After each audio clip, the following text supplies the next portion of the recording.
Ciao, everybody. Welcome to 2025. Happy New Year. Merry Christmas. Happy Hanukkah. Whatever you may celebrate. I hope you guys had a great holiday season.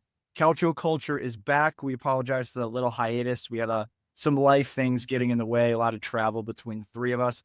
But we're back. We're ready to talk Calcio. There's a lot that we missed. This is Vos here. We also got Logs on the horn, and we're happy to be back. Paisanos, we missed you. It has been far too long since we've gotten together. We've missed a ton of shit. The league has been popping off. Footy has been popping off. There's been no slowdown in 2025. And let me just tell you guys, there will be no slowdown in the Calcio Culture boys either. We're excited for a great 2025. Excited to have you guys with us for along the ride. And I'm just looking forward to it, Bose. Yeah, I think we missed 4 weeks, and it feels like it's been a year. It's kind of insane how much stuff has happened, but we're back. So long. We're going to change it up a little bit today because we're in the transfer window, so there's a lot to talk about there. We also want to go through some of the stuff that we missed because there were some pretty big developments. We're going to check in on the table, and then we're going to preview this match weekend, which is match week number 21, and then finish it off with the first Colby of 2025. So pretty exciting stuff. First Colby coming in hot. But to kick things off, we got to take a look back at 2024, go through some of the highlights, some of the things that happened. Probably the most significant, Calcio Culture started 2024. Really demonstrates. It's really our birth year. 2024 will now go down in history. It will officially be on our tombstones when Calcio Culture eventually dies with the three of us. But we have a lot of time between now and then. But we made immense progress, I would say. I mean, more progress than I ever could have imagined for our first 6 months, I'd call it. And I mean, we couldn't have done it without the Paisans. No, we certainly could not have. And just to give you guys an update, I think we made 36 episodes at this point, so quite a few. We've got 107 reviews on Spotify, almost entirely 5 stars. In the last 4 weeks, we somehow picked up a couple 1 stars, so I don't know who that was, but we don't know who you are. Listening, but fuck you guys. You're definitely not fucking listening if you're giving us a 1 star. Yeah, we got 82 subscribers on Spotify, 109 on YouTube, and we have 3 Colby hits, which really picked up in the last 2 months of the season. So it should be a hot second half of the year in 2025. Not too shabby. And really, I mean, again, can't say it enough, Paisans. Thank you for coming along for the first couple months of this journey that we're embarking on here. We have a ton more content coming your way. We have huge plans for this year, and we just hope that you enjoy the ride with us. Yeah, and Mats is appreciative too. We literally don't know where he is. We tried to track him down today to get him on. We cannot find him. If you see Mats in the streets, let him know. Give him a shout. Then one other thing we gotta highlight Logs past level 1 CFA coming fast in 2024. Found out about that today, so snaps for you. Hot stuff. A lot of good things happening out here. But let's kick it over to the league because there were some 2024 highlights we did want to talk about with Serie A specifically. And first, I just want to kick it off. Atalanta finally got a new stadium. We got a lot of other stadiums in the queue. It looks like in Milan, we're going to get one. In Rome, we're going to get one. I don't know what's going to happen in Naples, but we might be getting one there. I think Genoa and Bologna are getting new ones too. It's insane. Fiorentina. I will say, though, it is no surprise of mine and probably no surprise to anyone that Vos had to kick off our 2025 with an Atalanta shout. Yeah, I did. Fair. I did. Guy tries to say he's not a fan. I don't know about that. I don't know about that. I am a fan. I'm a fan of everybody in the league. Moving it on, there's some players you wanted to shout out for a couple different reasons. I'll let you kick it off, Logs. A couple guys you want to talk about. Yeah, this is the season of the resurgence of the 9. We got Mateo, Retegui, Moise, Kean leading the way, Marcus Thuram and Inter. It's great to see some fast starts out of a couple of 9s. For a couple of seasons there, 2020, 2021, the 9 was kind of dying. People had been working on the inverted winger for far too long. The 9 is coming back, becoming much more important. These young guys coming up, showing out. A couple of guys on the resurgence, also getting their second chances at the 9. Love to see it. Another guy getting a second chance here and looking like he was in his heyday. David, looking like a monster in purple. Monster. I was talking to some Man U fans that are on my rec league team, and they're really mad about it. They're really mad that he's gone. Onana's been poor, which is actually also a surprise to me because he was very good on Inter, so that's a weird one. But it's great to see the 9 back. It's great to see 2 Italians chasing the Golden Boot in the league. We haven't seen that really since Immobile. I mean, granted, That was like a year ago. he kind of just left, but there haven't been a lot of Italian scorers. Like obviously Immobile had kind of been the guy, but it was never more than like just him. And we had Quagliarella briefly, but that was kind of a flip in time. The other thing with Immobile was that he was always up there because he had double-digit pens. Yeah, it was never a pure scoring effort. And for what it's worth, Retegui is actually horrific at penalties, so you can't say that his efforts this season have been from the dot. But I really just love the Moise Kean show that's coming out of Fiorentina.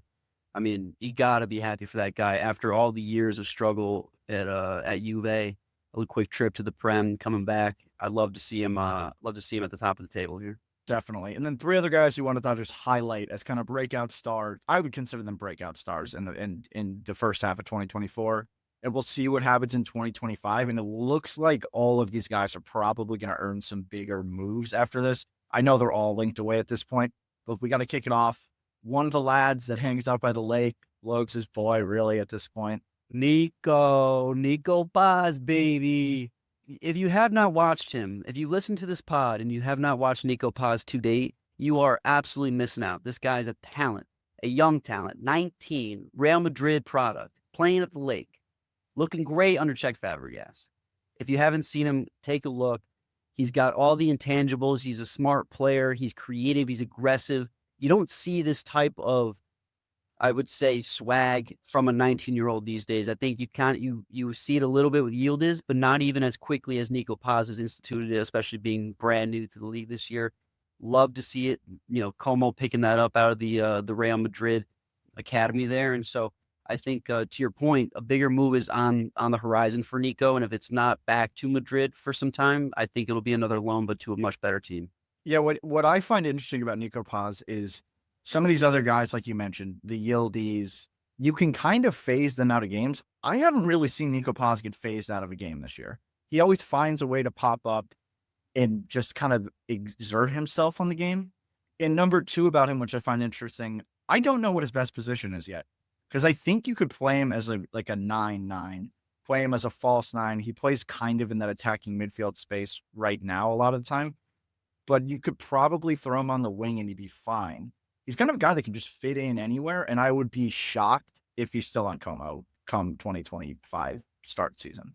He's honestly what Milan wanted out of CDK when they bought him. Yeah, I would say that's true. I think that's exactly what they were looking for. Obviously, it didn't turn out on Milan. Different story this season. But the thing with Nico Paz is he's definitely a 10, I think, at his strongest position. But the way that he plays with Patrick Cutrone, they're interchangeable at all times. Cutrone can drop to the midfield and bring that center back with him, open up space for Nico to run behind.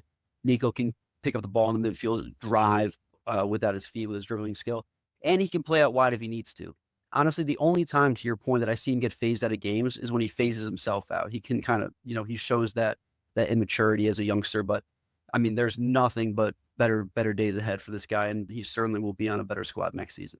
Definitely. And in the same boat, another guy broke out this year in Turin from Torino, a team that it's been hard to show that you're a really good player on, given their form over the last, 4 months after they started really well, is Samuele Ricci, who is now broken into the Azzurri squad. It looks like that he is one of the players that's going to go to the World Cup and maybe even push for a starting spot the way things have been trending, especially with how Pellegrini's been this year.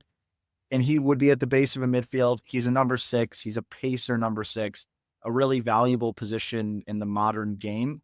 And it looks like he's not going to be on Torino come the end of the season. And maybe he could get moved in January. He's been linked to Man City. He's been linked to Juve. He's been linked to pretty much everybody that needs a midfielder. He's also come to personal terms with Milan. Don't forget that. Obviously, the price tag has not been figured out, but he could be going to AC. The thing I'll say about Ricci is, aside from the fact that Torino's totally fallen off from their hot start, and obviously that kind of takes his publicity down as well, he's probably been the most improved player from a Serie A perspective, right up there with Reinders, I would say. Tijani Reinders has had an unbelievable rise to fame this season. Ricci, if Torino had kept the form from the beginning of the season, would be right there with him. People are forgetting that he had a $50 million price tag. ready to go to Man City in this window just about a month or two ago. That's no small fee coming from a player out of Torino. So this guy deserves his flowers. Has been in Serie A for a couple of seasons, still pretty young, but certainly was unheard of, especially from an Italian perspective. It got him called up to the Azzurri, which is great for him. And so great for Torino's look from a player progression standpoint, and great for Samuele Ricci to plow his way into a tough Italian midfield in terms of being talked in the ranks of the Barellas, the Tonalis of the world. He's right up there with them. Yeah, the Tonali, it's a really good comparison with Tonali because they're obviously different players, but similar exit kind of what's going to happen is what I see with Ricci. Tonali slightly different because Brescia did go down. Ricci, Torino's going to finish mid-table. I don't really see any other way that happening. But to be a standout player on an okay team in a kind of non-offensive role is pretty hard. And that's what's so amazing about Ricci. And the last guy I want to shout out, I don't even know why I put this on here. I've just been all over him all year. It's Nicola Rovella on Lazio. He's kind of made his way back into the Azzurri. I saw some new links, actually, Premier League links for him, some other Serie A links. I don't really see any reason Lazio would sell him, but he's had a great season. His partnership with Guendouzi is a big part of the reason why Lazio is pushing in their top 4 right now. And I just think this was a guy that needed a big step. They take a big step this year. He left Juve to go be that guy on another team because he wasn't going to get it there. He kind of had an off season last year, like a lot of players at Lazio, and he has really taken the bull by the horns here and solidified himself as kind of the new boss in the midfield at Lazio, and a team that's probably overachieving. And if they can keep Ravella, they can keep all the guys there. It's a good team, and they're going to continue to get better if they add the right pieces. And he's just a guy that I think we're going to see more and more of now, that he has a role in a team. He's got a good manager, and he's kind of becoming what everybody had expected of him when he left Juve. And that's why he had that big price tag when he did. The thing I'll say about Ravella here is I hope he leaves Lazio, because I do think the window is closing on this Lazio squad. I think a lot of those guys are over the hump in terms of where their peaks could be. You look at Zaccagni, you look at Romagnoli. Those are kind of their main guys. Guendouzi is getting up there in age as well. Pedro should be retired already, but he's having a great season. I know that they have Tati Castellanos there, who just came in as a young talent, but I do think that this Lazio squad is a little bit over the hump. I don't think they keep Nuno Tavares either. So from a development perspective, I hope Ravella leaves. But just as a summary of the 3 guys that we just mentioned, who kind of all roam in the same headlines here for a Serie A spotlight, that's what you got to love about Serie A. You look at what we just highlighted. You have an unknown guy from an academy in Spain coming in and making a name for himself, playing on a bottom tier team. You have a guy in Samuele Ricci who's been in the league, been a known name, and all of a sudden over the summer gets in the right squad, gets in the right rhythm, gets called up to the Azzurri, and is having a phenomenal season.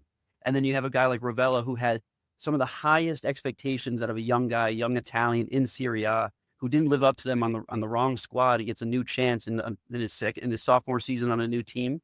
We just got the full gamut of different player progressions from Serie A, and I think that kind of just talks to the testament of what this league can be. It's unfortunate what we're seeing out of Napoli in terms of, and we'll get to it, an unfortunate exit of a great player. You see Victor Osimhen falling out of the squad and leaving the league this year. You saw the best defender of the league leave 2 years ago after a Scudetto winning season. But on the flip side of that, to argue against that whole thing, Serie A has just a ton of differentiated talent that I think people are missing out on if you're not watching. Then even beyond that now, we get into the managers that we wanted to talk about in 2024. Marco Baroni with Lazio, extremely overachieving. We see Palladino, what he's been able to, he took Italiano's Fiorentina and has basically improved upon it. And it seems like his project there is going to go to the moon. We have Italiano, who took on a really difficult Bologna project. And he started the season poor, and now Bologna is flying and is playing that Italiano ball that we expected, with still probably a squad that needs 3 to 4 more players. And it seems like Bologna now could become a team that's competing for those top European spots year in and year out. And we just see the league being the most competitive league over the last 5 years, somehow getting more competitive this year. And then we go down to the bottom half of the table, and we have new managers who are making a name for themselves. Obviously, everybody knows who Cesc Fabregas is, but he's taking this Como team and is doing well, and everybody sees that this guy's going to be a real deal manager. He's playing top 6 ball with a bottom 6 team, realistically. And this is a guy that's going to have a great career, and we're just seeing the start of it happen in Serie A. He's been given the chance, and that's one of the things that's such a driver of this league. You get a chance, young guys get a chance to come in and coach. Italian players, we would like to see it more, but we do see young guys come through, and just been an exciting 2024, and I think 2025 could be even better. 100%. And I think another thing that we're not touching on here, I mean, these guys were all great names, but you've seen a rotation of some managers on other squads not doing as well. But there's a pretty big theme that I would say I see in that, and it's that they're managers that haven't coached in Serie A before. They're guys that have come in from different leagues, Ligue 1, even from the Prem, sometimes La Liga, and they don't know, they don't understand the league. And I think it speaks to the testament of some of these guys, Palladino, Italiano, Baroni, Conte, who came back to Serie A after having success before, and Zaghi, who's been around for ages now. These guys understand the league, and it doesn't just happen to any manager. It's not just any guy that comes into this league and does well. I mean, even look at Nesta, fired at Monza. After Monza had a decent season last year, they're fully relegation mode. They should be ready for Serie B next season. And so I think it's a testament, again, to the strength of the league. But it's great to see a lot of these names popping up, making a name for themselves, solidifying their legacies a bit here. And hopefully we can see that in the second half of the season come to fruition. Definitely. And to round it out in 2024, we saw the resurgence of Spalletti's Italian national team. It looks like they're officially back. They had a killer 2024 World Cup qualifier in Nations League. I think the sky is the limit. This is going to be a team that could compete for a World Cup. I'll say it. I think they're going to be really, really competitive. A lot of young players, and it's going to be amazing. That wraps up our highlights, but we do need to talk about what we've missed. I think it's been 4 weeks since we hopped on here. Maybe Missed a lot. We missed a lot. So we can't name it all.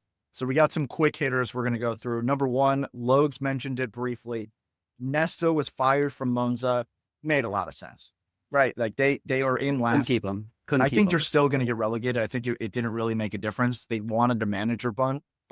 They have not really gotten it. So it's kind of just spiraled the situation there. The interesting part about Monza going down, for me, would be there's a lot of guys that are Serie A caliber players that are now going to be sold at a discount.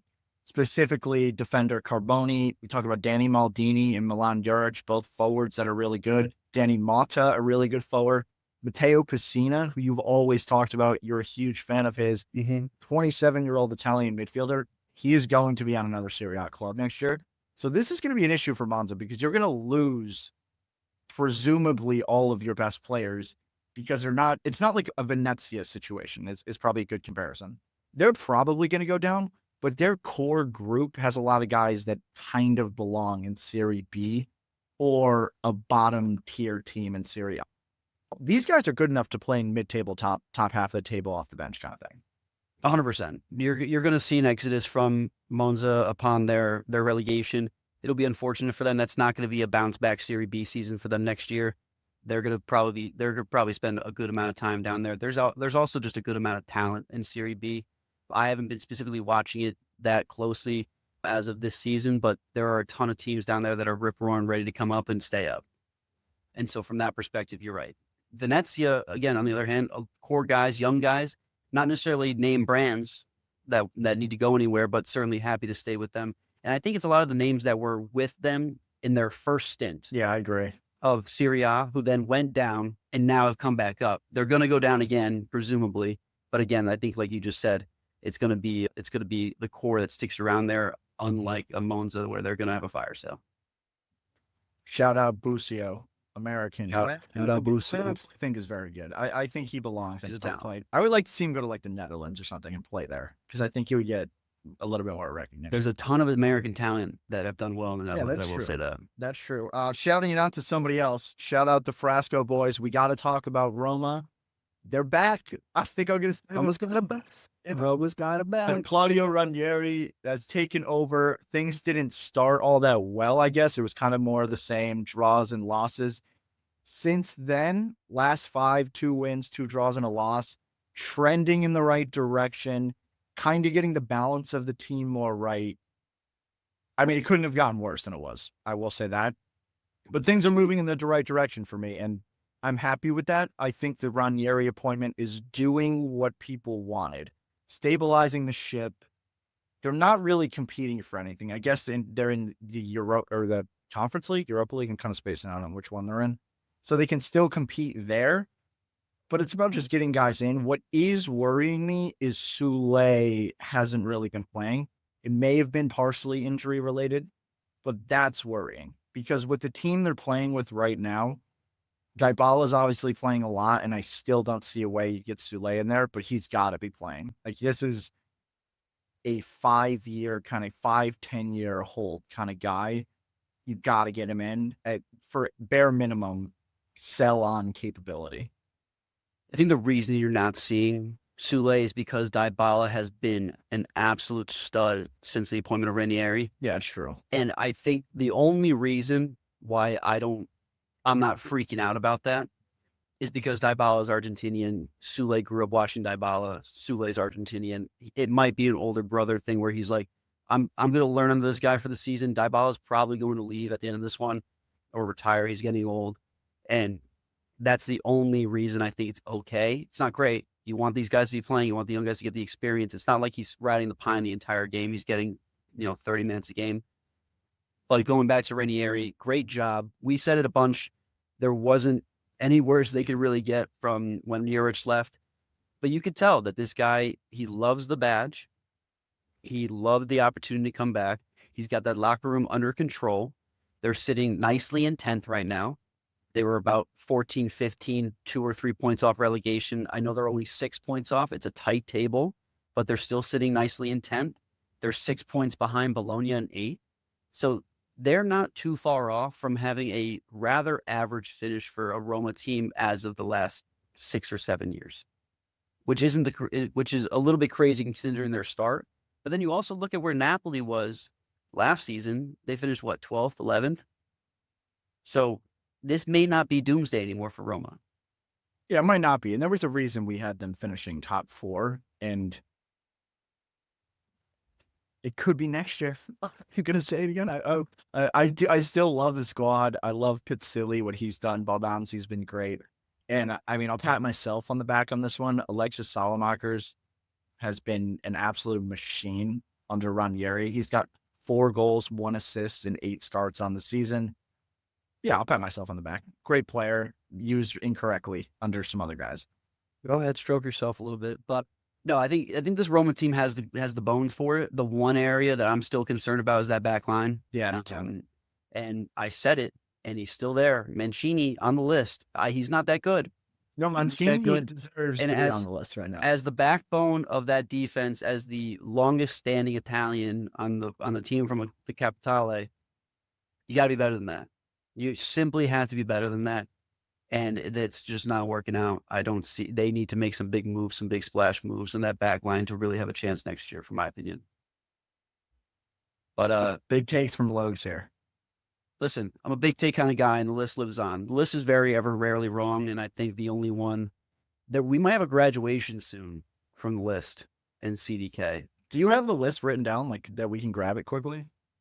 I think I have it on my phone. I have to come back to it. But in the meantime... we'll pause and come back to it. But in the meantime, we got to talk about the Bianconeri while Mats isn't here. Some good things this year, some bad things this year. 2024, still haven't lost the game, which is kind of insane. But they don't really win. They have an insane draw streak going. 13 draws on the season. I get that you don't really want to lose, but some of these draws have been really bad. They're dropping points against a lot of teams, and it hasn't really gotten better. I'm still not going to sit here and say Thiago Motta hot seat, because I do think it's getting better in a way. It's not getting better. I take that back. It's not getting better, but I see what they're trying to accomplish, and I like what they're trying to get to. And I've been consistent on that the whole year. So at what point am I going to flip the script? I don't know, but it is not great. I don't see what they're trying to do.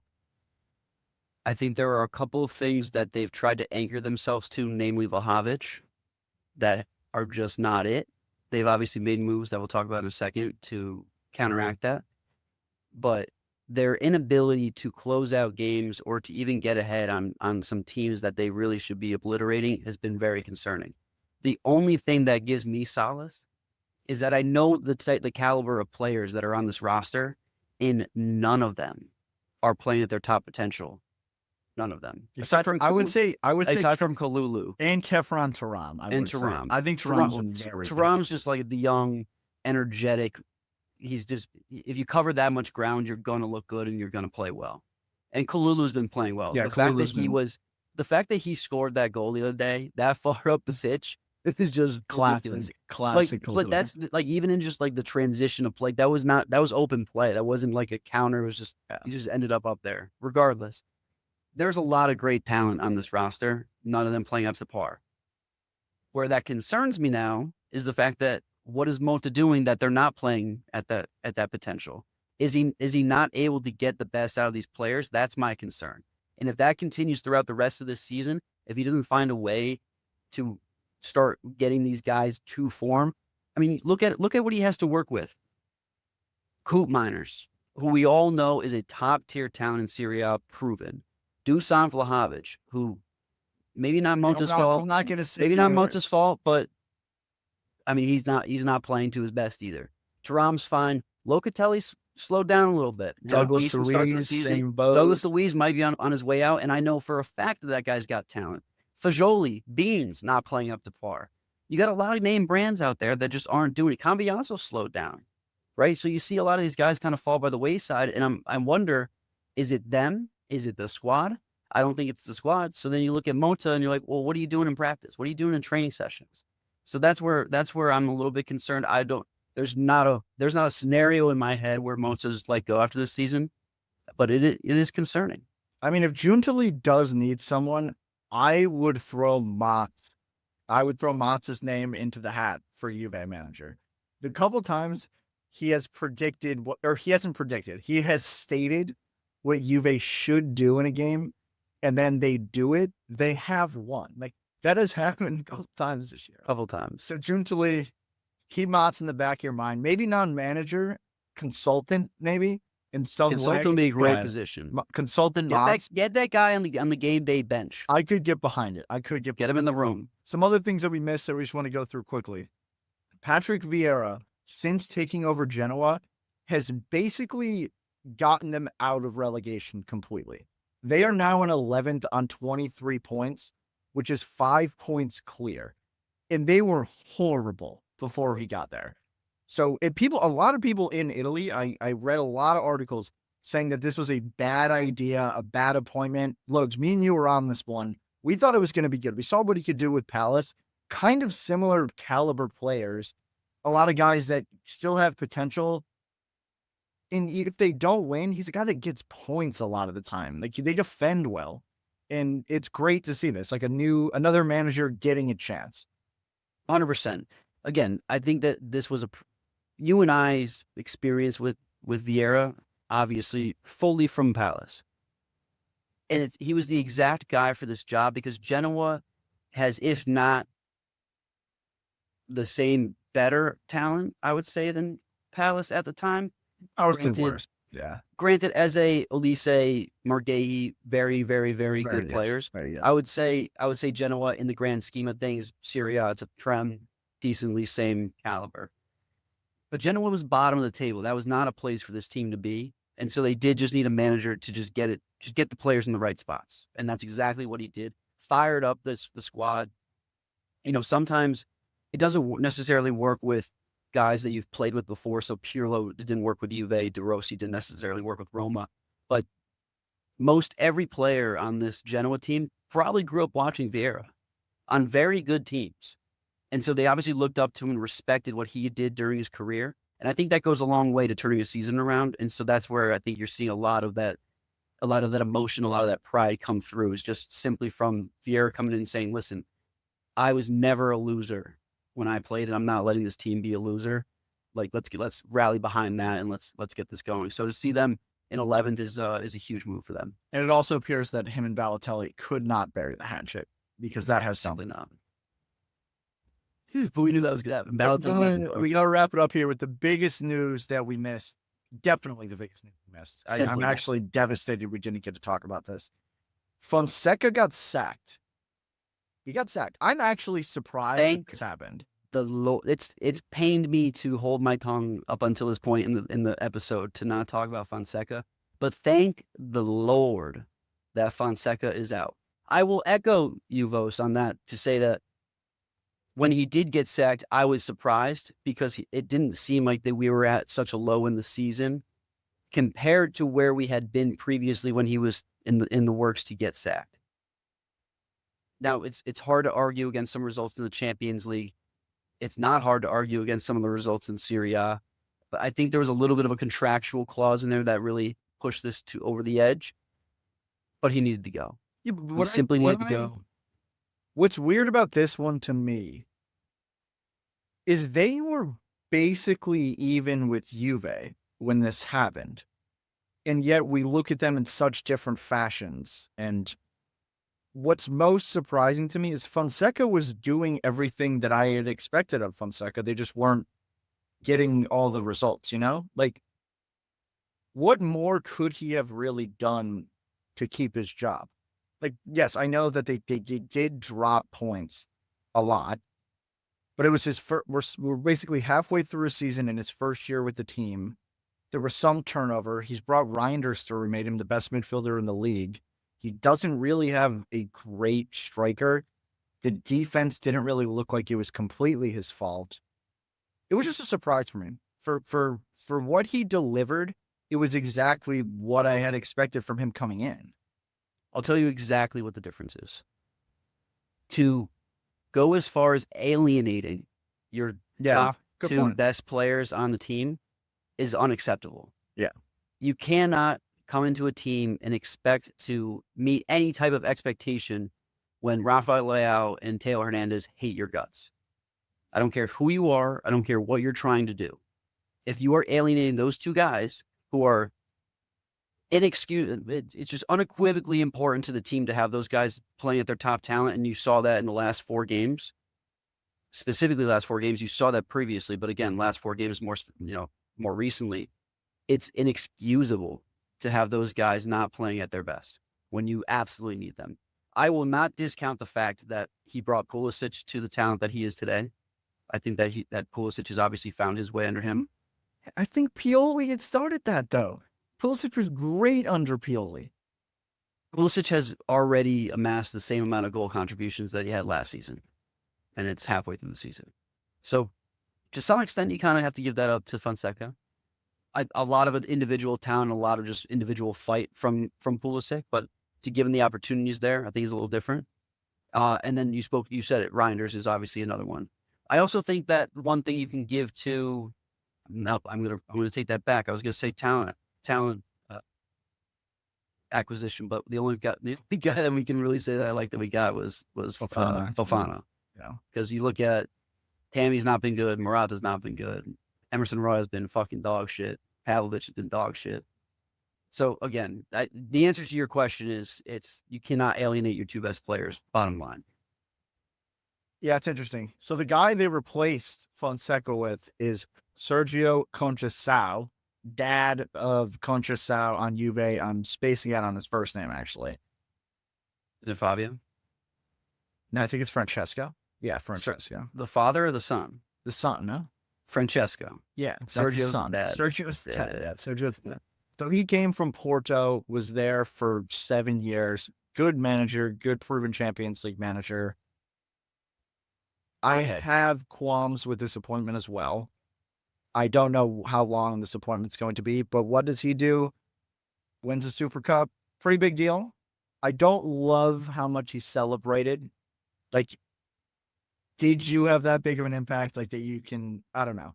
I would have liked to see him be like, okay, we got it in the bag, not really care. Like, move forward. Like, you have a lot to figure out here. Like, you don't hang your hat on this. You've been here for like 2 weeks. I didn't mind it. There hasn't been a lot to celebrate from an AC Milan perspective this season, and I think it just goes to show the fire that this guy has. He's an incredibly emotional manager. So you got to take the highs and the lows with him. You know, he's going to get on your ass about even the littlest things and be on your ass in training and expect the highest potential of every single player. And if you're not giving that, he's going to get on you. But at the same time, if you win, you know, he's going to celebrate right there with you and probably more. So I think it was a little bit more of like, hey, I'm here. You know, this is me now. This is my team. He did his classic cigar celebration. Is the Super Cup really that big of a trophy? I don't know. Is it a trophy? Yes. AC Milan has now won the first trophy of any Serie A team this season. So it's great for Milan. But I think the biggest thing that you saw out of that pseudo tournament is, number one, we can play with any team in the league. It's not like Juve and it's not like Inter had put out their B teams. They were fighting for that cup as well.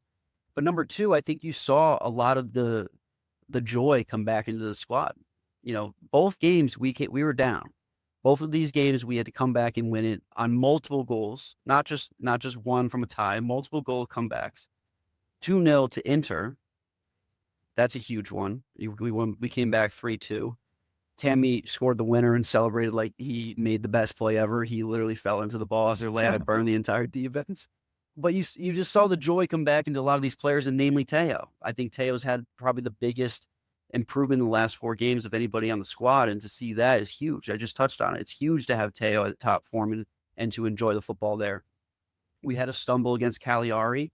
I'm not going to blame that on Conceição. I think that's truly just now the Milan way. We find any way to get momentum and then absolutely shoot ourselves in the dick, because you go out against Cagliari and you get the draw there. Mignon, for whatever reason, started with Fofana. That was the worst play of his career, and certainly this season. Gives the ball up in the midfield and then just,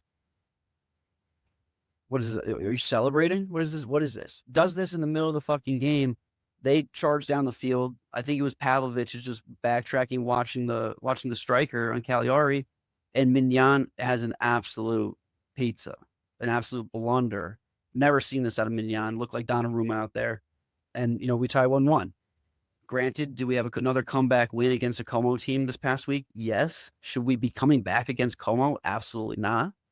I'm not going to discount Como's effort. I thought they played great. But, again, it's an up and down battle for Milan to have any type of consistency. I'm just happy to see the fire back in the squad. That's what we're going to get at Conceição. I want to spend a couple more minutes on this because this is the most significant thing that's happened that we did miss, and I think it deserves some time. What is interesting about this is, and I'm not going to sit here and pretend like I watched a ton of Porto with Conceição. Like, I saw what they did in the Champions League, definitely. But what it seems like is they went back to something that Pioli did, man management, right? That's what this looks like. Fonseca was very much like, I am the manager. You listen to me, strict rules, this kind of thing. This is somebody that seems like he's going to put guys in a position to succeed, kind of allow them to do their thing, and just bring back good vibes. In Pioli, to be fair, with everything we said about him, won a league on that. And a lot of this team is similar, not similar, a lot of the players that won are still here, right? Like, and there's no reason to think they aren't capable of doing that again.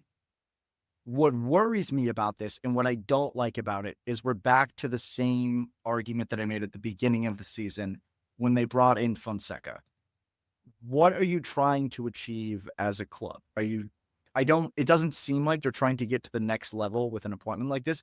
Granted, this could be just until the end of 2025. I don't know what Milan's plan is here. But this guy was at Porto for 7 years, and nobody has picked him up yet. There's a reason for that, right? Like, we see a guy like Amorim, who just got appointed by Man U because he had 2 good years at Sporting Lisbon. There are things that he was doing that said, you know what? He deserves to go to the next level. Very similar to Fonseca in my mind. Fonseca had bounced around, was at Roma, did okay. Was at Lille, did kind of okay. Like, Lille, you kind of expect to finish top 4 in the league every year and kind of do nothing in the Champions League. What's different about Conceição? I'm not sure. I really am not sure. I think it's a same thing as Fonseca that plays in a different way. I don't see this being a multi-year project under him that brings them to that next level. That's what's worrying me. Well, you're right. This could be just the end of the season, and that's specifically why they didn't take other managers, because they wanted that clause in there that they could just end this short stint after the season. It was painful to watch this Fonseca team roll themselves out week in, week out, and just see the dread that came from some players. And I think that this was just a move that needed to happen. Obviously, your options mid-season aren't terribly great. And so I think we did what we could with what we had. I'm not sure that Conceição was necessarily in the running during the summer, which it kind of falls into your point of, is this really what the long-term vision of the team is? And I think the answer is answered by the fact that Conceição was not in the mix over the summer. The answer is no. This AC team is certainly looking for somebody with a longer-term vision, somebody who's going to implement a system. But for the time being, for this season in particular, which I do think is important to do well, if we have a blip here, a huge blip, we've lost all the momentum that we had under the Pioli years, from the Champions League success to the Scudetto win. All of that goes out the window if you end in 8, 9, 10 under Fonseca. This change needed to happen. A manager needs to that's the best possible person you can bring in mid-season is a manager, because you can't just come in and implement you can't just come in and implement a system. That's not how it works. So you need to bring in a manager that can work with any roster. You just got to light the fire. And I think that's exactly what Conceição is here to do. I will be forever grateful if we can get to a top 6 finish here, solidly top 6. Obviously, the goal would be top 4. There's a lot of good teams in the Serie A table that I'm not sure that we can get back in front of at this point, but I do see the light at the end of the tunnel under Conceição that I did not see under Fonseca. Yeah, that ultimately right now it's top 6, period. Like, it's not top 4 necessarily. I think it's top 6, and then it could be top 7, right? Depending on what happens and they get another European spot. But that is not a shoo-in at this point. Like, I think Bologna are significantly better than Milan right now. Like, they started the season worse, which is why they're still behind Milan. But I also think Fiorentina is still better than Milan despite their recent slip-ups. And they've been really bad, but they're still ahead. And it is so hard to break through once you're outside of the top 6 right now. And this team has not shown that they're capable of winning games that they're supposed to win. And it's going to be difficult. But, I mean, we're going to revisit them at the end of the season. I think it's going to be more... Conceição would have to do something insanely wrong to get sacked. I don't really see any situation where that could happen. Like, he would have to be doing such insane things to get sacked. Like, it would have to be insane. Yeah, I think he's got a leash until the end of the season, especially given his first couple of results here. I mean, again, we can't be dropping points to Cagliari, who's in a relegation spot, but that's a Milan team. That's going to happen if you're AC Milan through and through. I've come to learn it. It's painful. It's going to happen. But I see the potential if we can get some kind of form. We don't lose. Losses are not like there is no team in the table where I'm like we should 100% be losing that game now. Yeah, this is my problem. I don't see that. What I get from Milan right now is the culture is gone. Like, Juve's culture, and that's probably why we see Thiago Motta as he's there, everything he's doing is okay. They go in with the swagger still. Like, it's going. They're losing it 100%. Mm-hmm. But you don't see Motta come out and be like, oh, it's so difficult to play Cagliari. Like, their expectation is to win every game. And Fonseca said that. Yeah, and Milan have lost that. Like, they should go into every single game, home or away. I don't care who you're playing. If you're playing Napoli, it's still, we are going to win this game. Period. I can't imagine any other situation for a club like this, and that's where they've gotten to, which is the core issue. 100%. 100%. But I'm telling you, that's what I like in this Consensao anointment is that he's going to appointment. Yes, He's anointed. He's the anointed one. Yeah. No, is that he does have that fire. He does have that he does attitude have fire. that he's going to walk into every stadium, walk out that tunnel, and get on that pitch and say, "I'm going to win this game." He has that mentality, and I think that that's going to permeate through the team, especially with the type of players that we have. Teo, for one, is for sure the kind of guy that's like, "Yeah, we're gonna win this fucking game." I think Reinders can have that mindset. I think obviously Pulisic has that mindset. I think Tomori had that mindset the year we won the Scudetto. If he can get back to that kind of way of thinking, I think that's a huge move. Leao is always going to be lackadaisical, and he's always going to be the surfer. But at the end of the day, he kind of feeds off the energy of the rest of the squad. And so, you get one of Morata or Tammy going, you get Pulisic healthy, Leao's in form, Teo's in form, Fofana, Reinders. Like, that's a scary lineup. That's not something that any other team's walking in saying that's a cakewalk, right? Not even if you're Inter. Certainly Inter's going to come into that pitch and say, we're going to win this game as well, but it's not a cakewalk. I mean, you just saw it. You just saw it, 3-2 in a final. So again, I think that there's light at the end of the tunnel. I feel hopeful for the rest of the season. It's unfortunate the way we started, but I'm no longer dreading going into the weekends and saying, "Oh fuck, we're playing Venezia." Yeah. So that's where I stand. My last point on Consensao that I would say is worth touching on. He has shown that he's a Champions League genius. He has won some really, really big games with Porto. He's also brought a lot of players through at Porto that were really, really good. So if they're focused on the Champions League, which I think that the board has been, and I've kind of been saying this all year, this is a much better guy to have at the helm going into the knockout stages, period. He sets up his team very well defensively. They know how to counter. They know how to cover. It's more, can the players deliver it?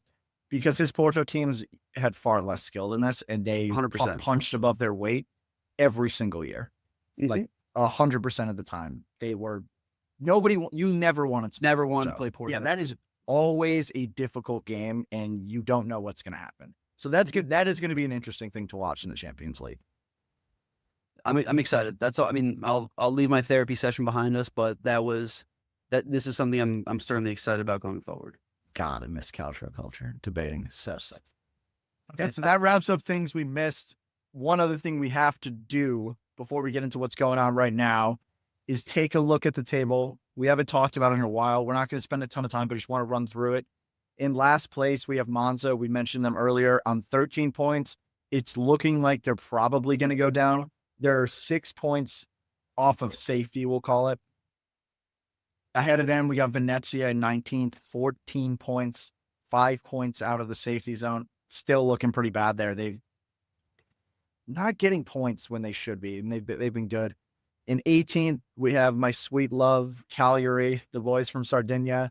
I'm still holding out that they're going to get out of this. 17th, we have Verona, a team that's been really rocky all season. They've actually been better in the last month or two in getting some results, still dropping probably too many points. And they have the most losses in the league. Yeah, I could see Cagliari flip-flopping. That's what I would say at the end of the year. I think Verona's going down, Cagliari's staying up. I can get behind that. Yeah, so that's my prediction. You're in agreement on those three going down? I honestly think the team with the best outlook is Venezia, and I do think that they're going down. So I would agree there. No, Cagliari. In 16th, we have Como, who's actually even. My boys. Even with Verona, but they are just way better than all these teams. Apart from and they're getting better. Yeah, there's no doubt that they have made immense strides through this season. Not only just coming together and gelling, but I think just from a maturity standpoint, they're also in the market. They're buying players. They're not selling. Not that they have anybody that they would necessarily sell right now, but they're buyers. So that shows me that Fabregas is thinking that they have some potential to move up this table. And I totally agree. I mean, I think as we move up the next three spots, in terms of potential, I think they're certainly better than two of them. And on form, I'd say they're better than all three. All right. Fair. Moving it up one more spot, 15th place. We got also recently promoted Parma, who I've been really hot on. Mats has. They're tied with Como, 19th place. I think this is a good example of there's two different ways to play soccer, and they're doing it in different ways, right? Like counterattack versus being ball dominant kind of team. Interesting to see. I think both of these teams deserve to stay up with how they've played and the caliber of the player that they have. Parma actually just moved on from the right back. Sorry, jumping the gun on the mercato a little bit. Koulibaly was a great player. I'm really disappointed they're losing him. I think this is actually kind of a big mistake. Make it to the summer. They should be confident that they're going to stay up. That's my thinking. And then you can sell for more in the summer or even amount in the summer when you don't get relegated kind of thing. I think this is kind of a panic sell is the way I would describe it. Well, we'll talk about it in a second. All right, cool.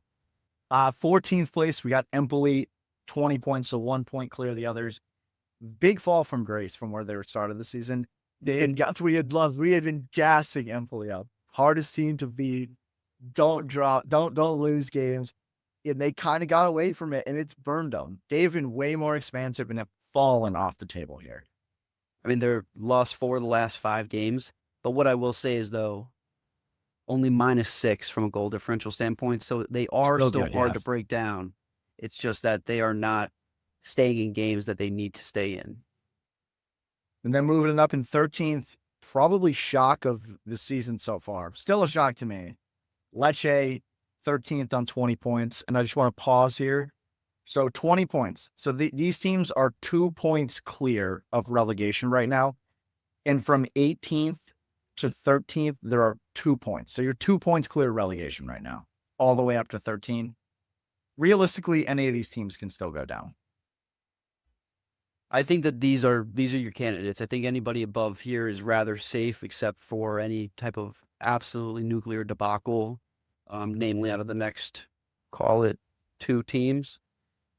But I think the outlooks for everybody next spot and above is good. Anybody this Lecce and down, you're definitely worried. You definitely got a little bit of poop in your pants here. Yeah, we're big fans of that, poop in the pants. But keeping it rolling. 12th, we've got Torino on 22 points. I kind of expect them to finish 1 or 2 spots within that. Not really anything new there. I don't think that they're better than the teams above them. And they're not worse than the teams below them. Well, going to the team above them, in 11th, we got Genoa on 23 points. So I do think Torino is better than Genoa, in my opinion. Genoa's kind of been riding the high of the manager bump. Sure. 10th, we got Roma. I think they're probably going to finish there as well. Nothing really new to report.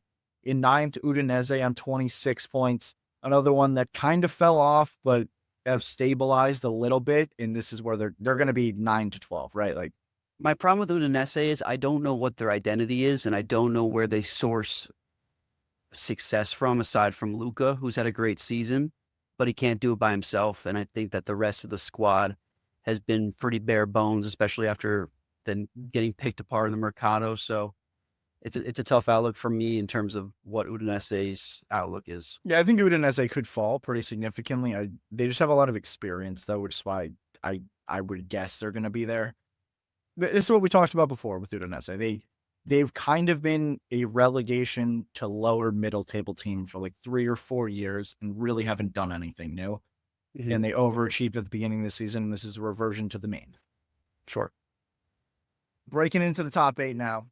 I think all of these teams have a shot at a European spot. There's kind of variation in which tournament you're trying to get into.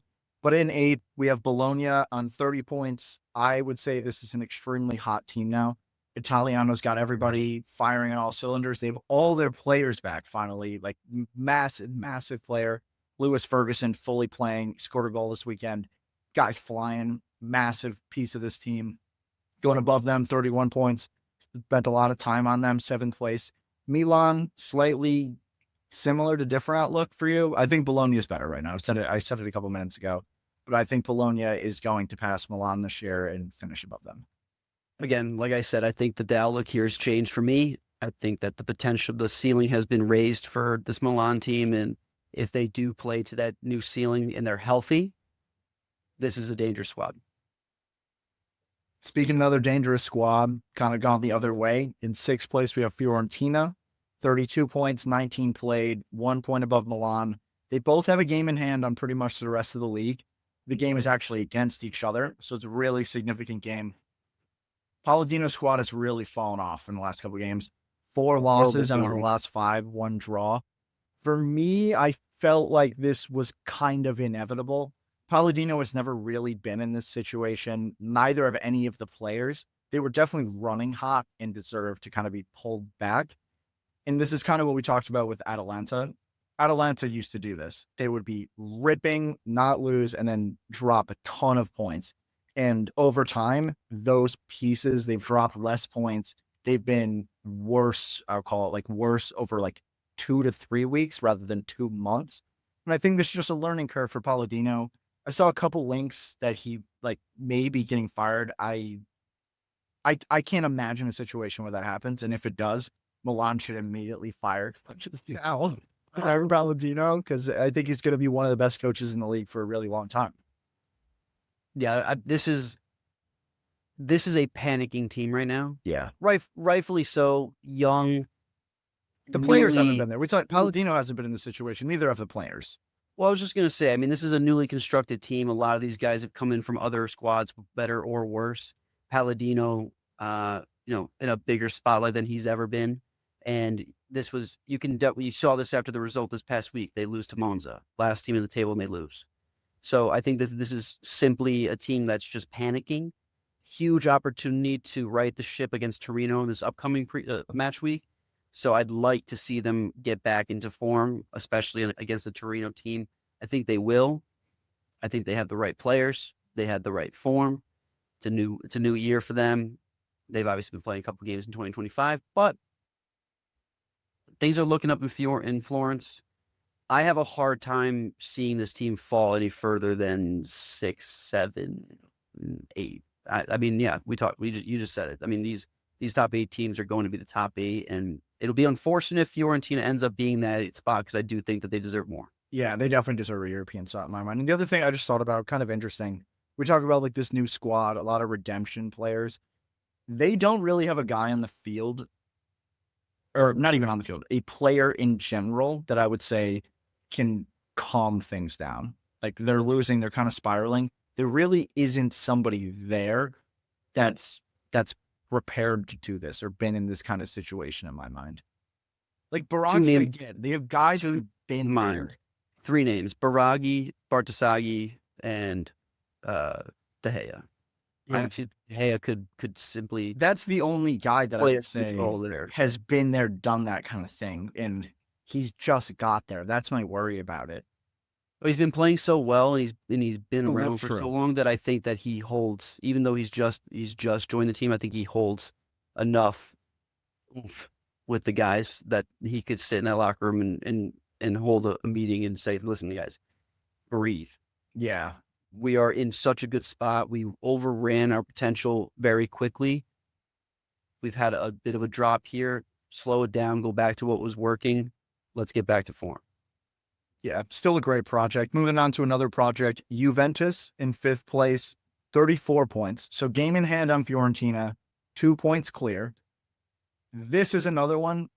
I think Fiorentina right now is better than Juve. Game in hand. Yeah, that's what I said. Did I not? Did I say the reverse? Yeah. Uh-huh. Okay, so Fiorentina's got a game in hand. If they win, they're ahead of Juve. I think if the season were to end right now, Fiorentina deserves to finish above Juve. That's how good I think they've been. Yes. For Juve, I think inevitably they will fall behind Fiorentina if they don't change what they're doing. Because despite Fiorentina's losses that they've experienced, they win games. Juve haven't really won a ton of games. We know they haven't lost. That's the claim to fame. But at some point, you need to start winning games to finish in a European spot, period. 100%. 100%. I mean, I saw a clip today that was talking about how draws are kind of discounted, especially when you talk about the invincibles of years past, that old Arsenal team. But this is a different type of frequency of draws. Juve would have to win every single game from here to the end of the season to match the point total for the invincibles. That's how many draws they've had thus far and how many draws the Invincibles didn't have through the end of the season. They need to figure out how to get 3 points. They're allergic to it. I don't understand. The players are capable of it, so I think it has to be tactical, really. That's all I can think of. I would love. And there were a lot of injuries. There were a lot of injuries. They got an injury bug. Nico Gonzalez is back, which I think does make a really big difference because it pushes Vlahovic a lot. Something I wish Mats was here because Mats would say Mbangula needs to play more, and I would agree with that. He does need to play more. He's been so good when he has played. So Matza does finally kind of have all the pieces at his disposal, more or less, minus Bremer, which doesn't really matter for the situation, right? Like Bremer's not winning you games; he's helping you keep clean sheets, which has not been their problem. So the pieces are there. It's on Matza to figure it out. I agree. Moving on, finally, we got the top 4, the guys that probably are in contention. We'll talk about it. But in 4th, we have Lazio, 36 points, so they're 2 clear of Juve. We've talked about Lazio all year. Baroni has done a masterclass with this team. On paper, I would say they probably don't deserve to be here, but Baroni has been a tactical genius all year, has shown how you can attack and how to defend. They're winning games. They're not losing a lot of games, and they're just competing. They're one of the hardest teams to play against, and I would say that across the entire table. You don't really want to play Lazio right now, and that's also a function of everybody's playing well from the top to the back. They're a tough team to play. I'm not terribly scared of Lazio.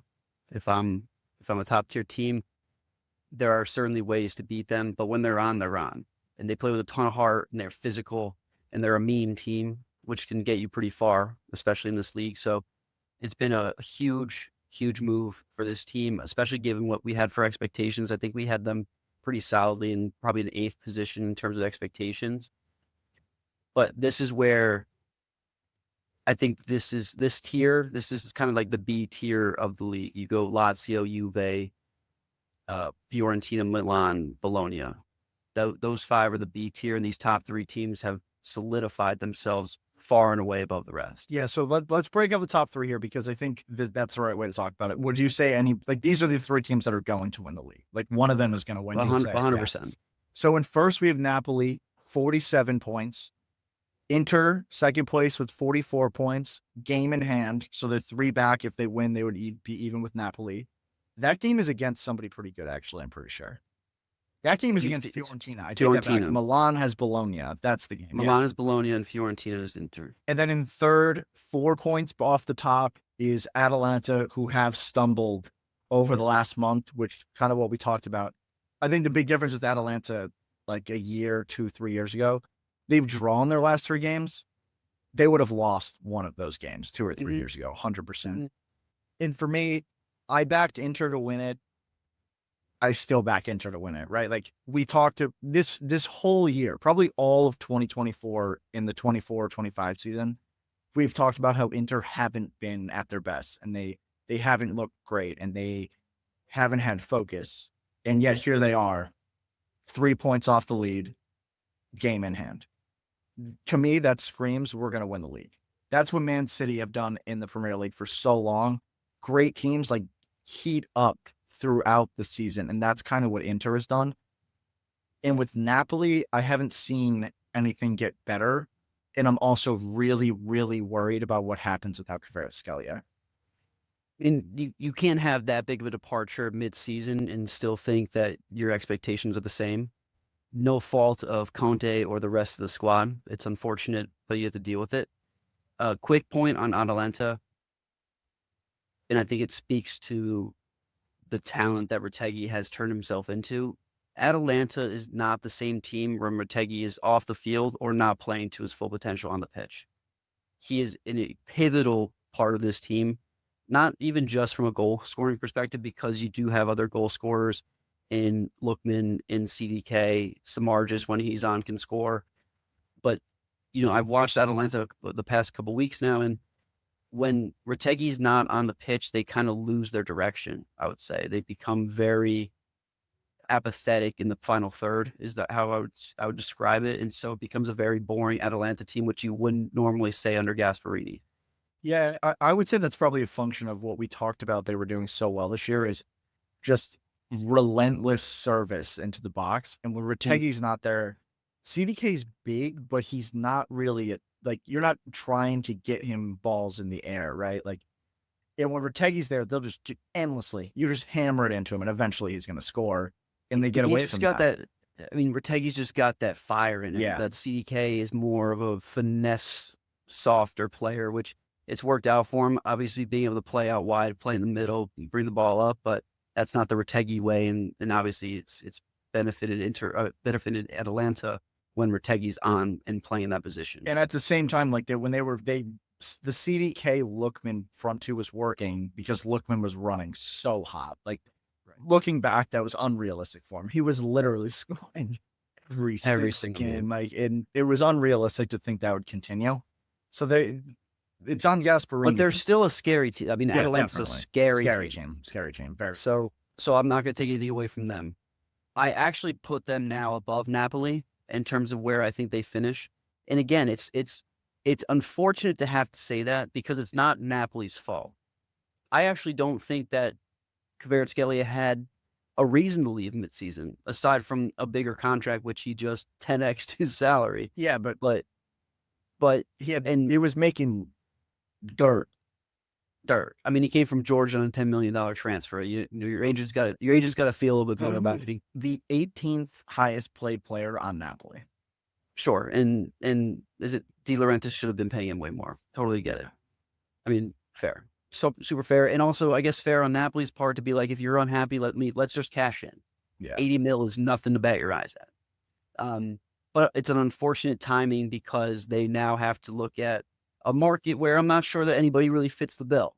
And it's tough to replace Kvaratskhelia. I mean, he's a top 5 winger in the world, and he might be top 3, and it might not be close. We'll talk about options in just a second here, but so I see Napoli at 3. I see Atalanta at 2, just given the depth of their squad and the potential of every single player under Gasparini. And then I'm not even going to really comment on it, but I echo everything you just said about Inter. They're inevitable. Yeah. Right. I mean, if it's not Thuram, it's Lautaro. It's not Lautaro, it's Barella. And if it's not them, it's their 2 wing backs. So I guess I'm not even wing backs, just wingers now at this point. And, when Calhanoglu is playing at the top tier and their back 3 is unstoppable. So Jan Sommer is playing like he's 21 again. It's disgusting. Yeah, it is. It's souring to the stomach to see how good Inter is year in and year out. These past couple of years, especially playing and being the better team in my home stadium. But, flowers to Inzaghi. He just keeps doing it. He does keep doing it. And just a quick question for you, because how you said anything about Napoli. Do you see them falling any further than 3rd? It's kind of crazy they've amassed an 11-point gap between 4th. So I would say no. I mean, I think the worst it gets would be 3rd place. I mean, even without Kvaratskhelia, their team is better than Lazio.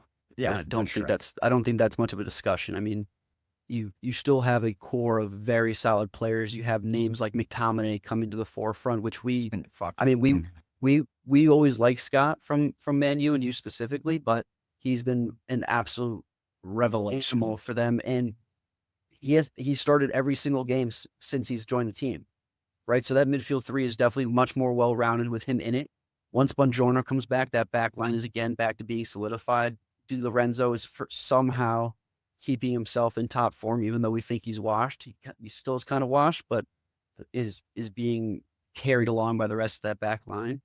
Lukaku seems to be very comfortable again playing under Conte. And so there's no, aside from the fact that when they take out Lukaku and they take out Politano and David Neres kind of disappears, their offense kind of goes. Their bench is not very deep, which I think is an issue. But for a team that, and Mats would say if he's here, one game a week, yeah, it doesn't particularly matter that much. So I think they between the hot start that they've had and the fact that their roster is still rather talented, at least from a starting 11 perspective, I think they'll be just fine. Yeah, and I think David Neres has been good, which kind of makes, and this is a good segue, because we want to talk about Mercato right now.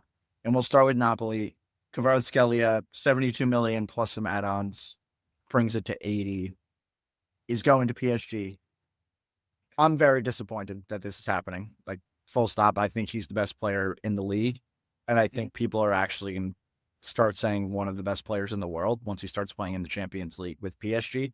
Like, I still think the broader, sorry, can you go on a tangent on Kvaratskhelia? The broader footballing world doesn't understand how good he is yet. I literally think he could start for every team in the world, period. Like, I can't name a team that he wouldn't start for.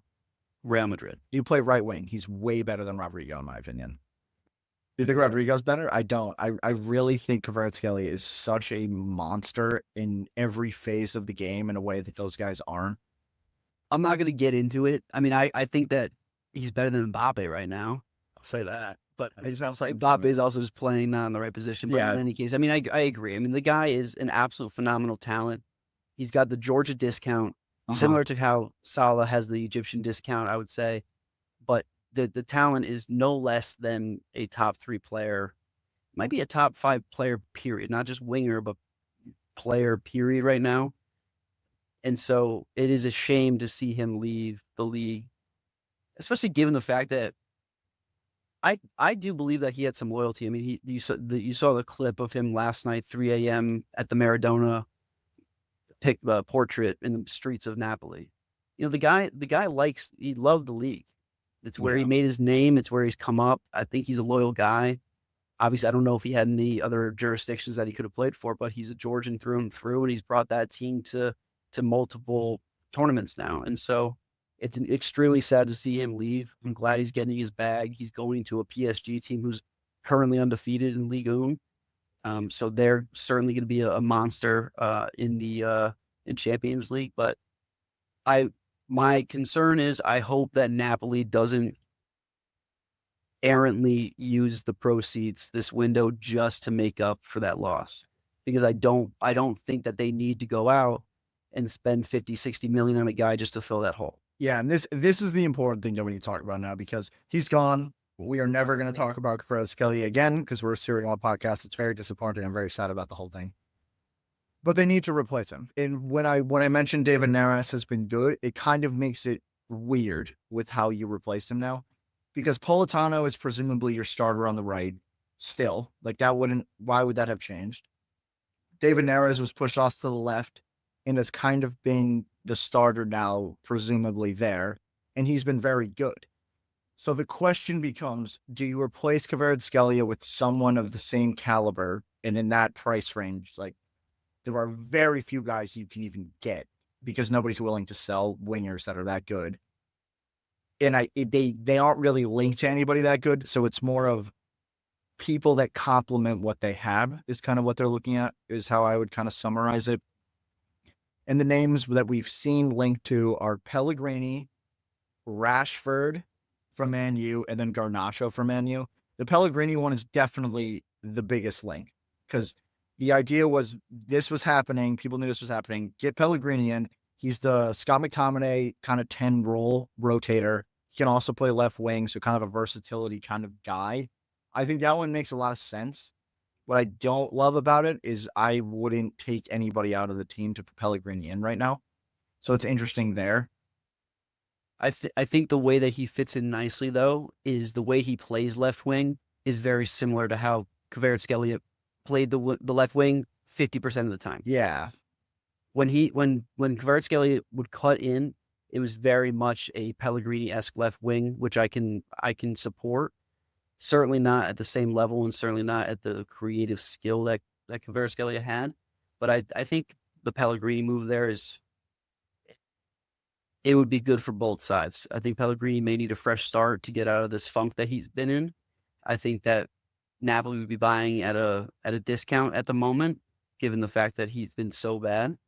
And I think that he brings a little bit of a leadership perspective and a little bit of an Italian flair that Napoli doesn't necessarily have at the moment. Yeah, it could be interesting. I hope that one happens, because I don't think it would cost all that much money. And it seems like this would have happened even if Kvaratskhelia hadn't left, is kind of the feeling that I got around it. The two Man U guys, Marcus Rashford and Garnacho, what are your thoughts on that one as the replacement? Because those are both 100%, they're playing left wing. And probably starting. I'm not sold on Garnacho. I mean, he's been a good young talent. I think that people rate him more so on his potential than his current talent. He's a flashy guy and certainly can score goals that you don't see elsewhere. I think he won goal of the year last year for the Prem. And maybe it might just be a Man U thing, but I don't see him as that top talent that his potential certainly shows, just given that he's so young. I don't mind the Rashford I don't shout even because he'll strictly play in his favorite position, and I don't think that I think that he would have a great time in Serie A. I think that him having to play the caliber of players that Serie A has to offer may be a nice, refreshing start for him. Not to say that we're a second tier league, said but it was harder than the Premier League. well, he also had to say it while he was playing in Serie A. So I think it's a little bit of a bias there. But I really don't actually hate the Rashford thing. He's played with Lukaku before. He's played with McTominay before. So I think it just makes sense. I think the continuity, the continuity is kind of nice there. But I like the Pellegrini better. You put Dennis Mann's name up here. I love the idea of staying within the league to find the talent to replace. Again, kind of what I was talking about with the manager before.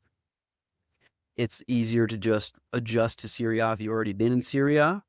And Dennis Mann is a great talent. Not sure that he really fits in the way that they play or maybe the caliber that they play. I'm not sure that he's a Conte type player, but certainly I think that if there was a place to look, I think that Dennis Mann has certainly earned his chance to show his talent at a new team. And not to get too far off the path here, but two names that I spoke about that I know you kind of wrote off that I still think are rather possible. They haven't been linked, so this is just Logs links here.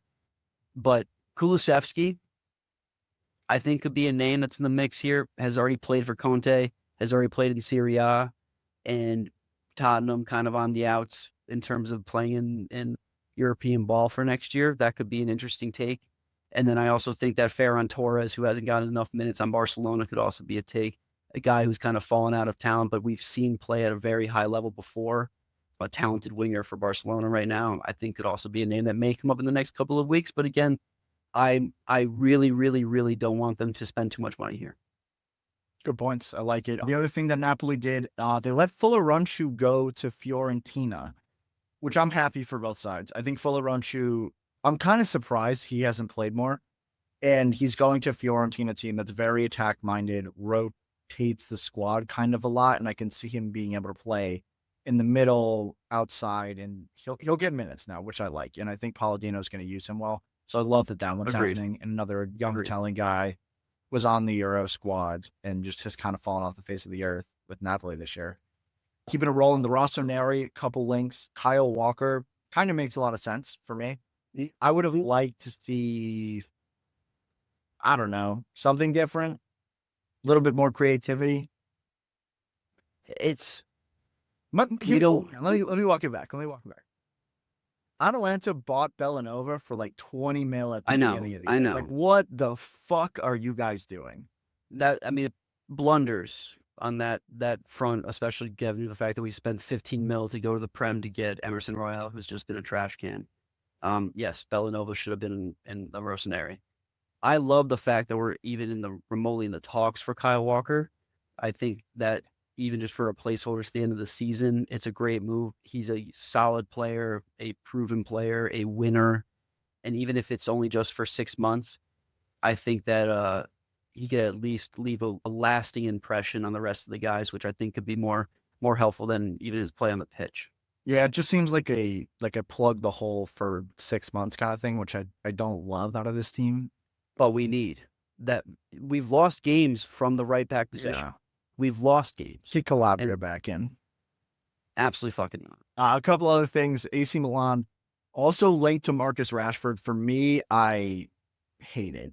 Doesn't make any sense. He doesn't fit anywhere. Same guy as Rafael Leao, essentially, but just way worse. I don't know why they would do that. As it is very expensive. Yeah, they have like from a salary perspective. Moise can play there. I mean, there's other guys that can play there in a pinch. Why are you going to do this?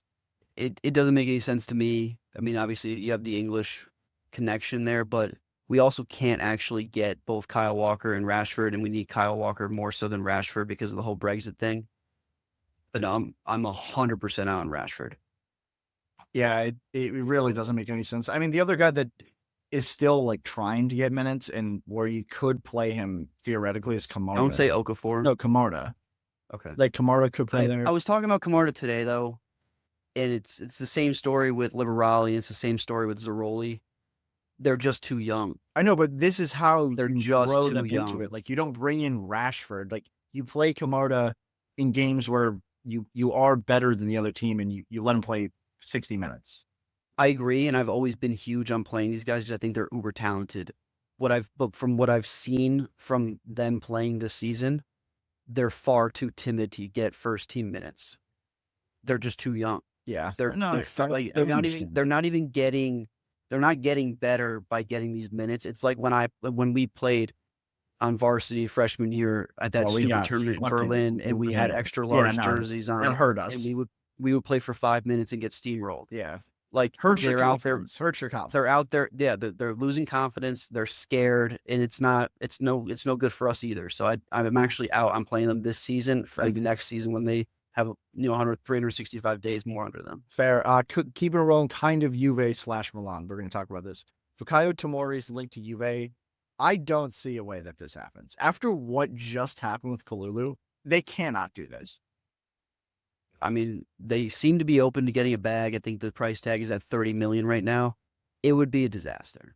There's no reason for me. There's no reason to punt on Tomori at this point when overall, like there was no reason to punt on Kalulu either. Yeah, that's true. And I still think the way that we rotate at center back, we can't just lose a center back here. I mean, you typically don't need, if you're playing a 2-back, you typically only need 3. But we've been playing 4 the entire season. Yeah. And injuries happen here and there. And I mean, for us to give our arch rival, our Scudetto winning back two, who could have won Defender of the Year and got screwed down. You just can't do that. You can't. Some other links going on. This one, Juve and Milan are linked to, but it seems like if it were to get done, he would end up in Turin. That's kind of what it seems to me. Ronald Araujo from Barcelona, he's kind of been plagued by injury for the last couple of years. And prior to that point, he was looking like he was going to be one of the best defenders in the world. I love this guy. He can play right back. I don't love him at right back personally. He kind of doesn't offer as much offensively. But if they go into next season, Bremer, Araujo, that is a Champions League winning partnership. That is gross. Insane. When I saw the fake headline that Mott sent about the deal being done, my heart dropped. My heart sank a little bit because Araujo is a talent. Yeah, he's an extremely talented center back. Injury plagued, which is I think why he's even in the conversation of being moved out of Barcelona. But this guy at his healthiest and at his in peak form is disgusting. I mean, at that point they could do a back 3 with Gatti, who's left-footed. Is he left-footed? Did I just make that up? Yeah, you did. I totally made that up. Damn. Well, they could do a back 3 with Gatti, Bremer, Araujo, which is insane. That's insane. Right. I mean, you just don't get by that. And they also have back, and you can just send everyone forward. Yeah, if they can get this done, they're in really good shape. 100%. Although they don't, but based on the recent news, I don't know that it's getting. I don't think he's leaving. And I don't really see a situation where Milan gets this one done either. To be honest with you, we won't spend the money. We're allergic to spending money. Another link from Juventus. Weird one for me. Kolo Muani from PSG, linked to Juve. Yeah, I would say weird one for me is the best way I can describe it. Well, I think it's basically done. I believe loan to the end of the season, no option buy. But I was saying this before we started recording, that it's odd that Juve is going after a player like this when they had a guy that fits this mold and they didn't do well with him. And now he's balling for Fiorentina. And his name is Moise Kean.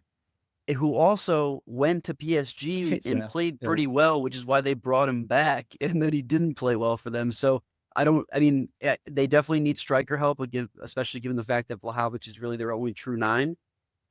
I'm just not sure that this is the type of guy that they wanted to bring in. Yeah, for me, what I don't love about this is what worked really well for Thiago Motta last year was a true false nine in Joshua Zirkzee.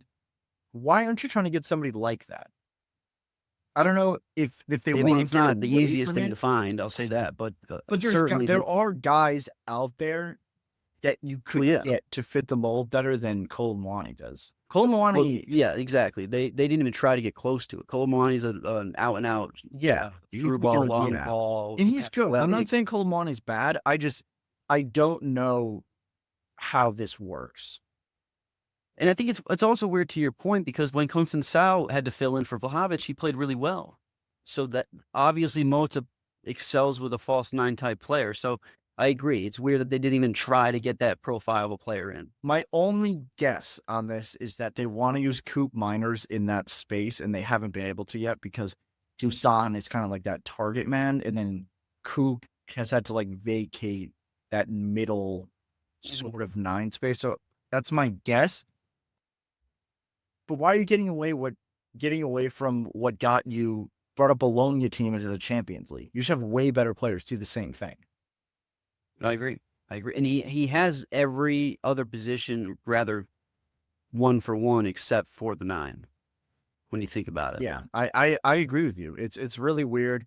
The last big link we need to talk about is Davide Frattesi is heavily linked to Roma and Napoli.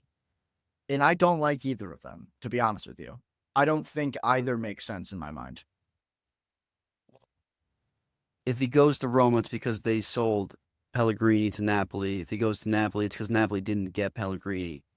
But I think Frattesi and McTominay play far too similarly, and Frattesi doesn't play the wing as well as Pellegrini does. So the Napoli link doesn't make a ton of sense. He's a talented player and should be getting more minutes. It's unfortunate where he has to play right now because of who's in front of him at Inter. But I don't think that he makes any of those teams worse. No, certainly not. Certainly not. But I see your point. Like there's better fits, but he doesn't make them worse. So Right. I mean, if you have the money to spend, he's not a bad guy to get. What's weird he's for me, though, available. like from an Inter perspective, is like Mkhitaryan has been great this year, which is why he's playing so much. But Frattesi is Italian. Mkhitaryan is not getting any younger. Like you're going to need him in literally probably in a month when somebody needs to rest. Like, you know what I mean? It just makes sense to keep him. Like I mean, he's not out the door. He's just linked. Yeah. I think it's more so It the seems like it's a thing. heavy link. But I don't know if it's team driven though. Yeah. He might want to just. I think it's strictly just player driven. I also don't really see him playing that 10 role that McTominay plays as well. Because McTominay kind of plays off of the striker in a way that Frattesi hasn't really ever done.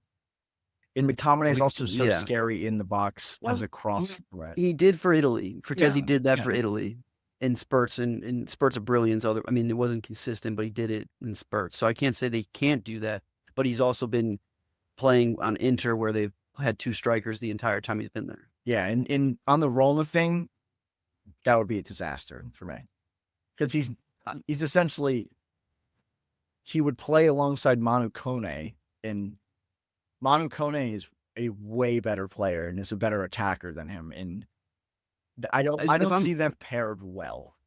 If I'm Frattesi, I think, aside from the pairing, if I'm Frattesi, I've already done my dirty work of being in projects and playing for SAS for so long and now sitting my time at Inter. Why am I just going to go join a project like Roma that has zero solidified future? It's not for me. It's an interesting one, and we could be proved wrong. That wraps up the transfers. We've been running a little long here, so we're just going to run through match week 21 really quick and then give you guys the Colby. First game, we got Genoa going to Roma. Difficult game for both these teams. Not much else to say. Bologna hosting Monza. This is another one for Bologna to get one under the belt. Milan at Juve, shoe and draw, I would say. Nothing really more to say on it. Napoli going to Atalanta. Very big game for the Scudetto race. This is going to be a tough game for Napoli and a tough game for Atalanta again. Torino hosting Fiorentina. You would like to see Fiorentina get this one done with how Torino has been over the last few months. Venezia going to Parma. From a Parma perspective, you have to win. You're in the relegation fight. Venezia is presumably going down at this point. And at home, you've been good. You got to get this done. Cagliari hosting Lecce, another big game for a team that's in the relegation zone. Cagliari right now at 18th. Been pretty good at home, not winning a ton of games, but for refusing to lose games, I would say, at home. Good one for them.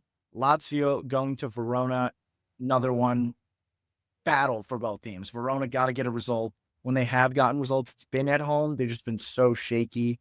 Empoli's going to Inter. Good luck. That's been probably the hardest game of the year, right? At Inter. Easily.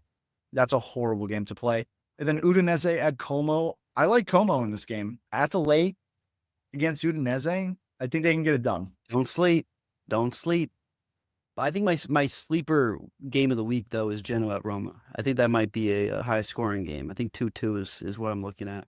I think the Rock fired. Great match week. Yeah, it's a really good match week. Really, really, really big games here for a lot of these teams. There's no real sleeper matchups here. Maybe Lecce, Cagliari, I don't really give a shit about. I do. But other than that, I mean, again, Roma, Genoa both need to win. Bologna need to make it. They need to win against Monza. Monza's bad.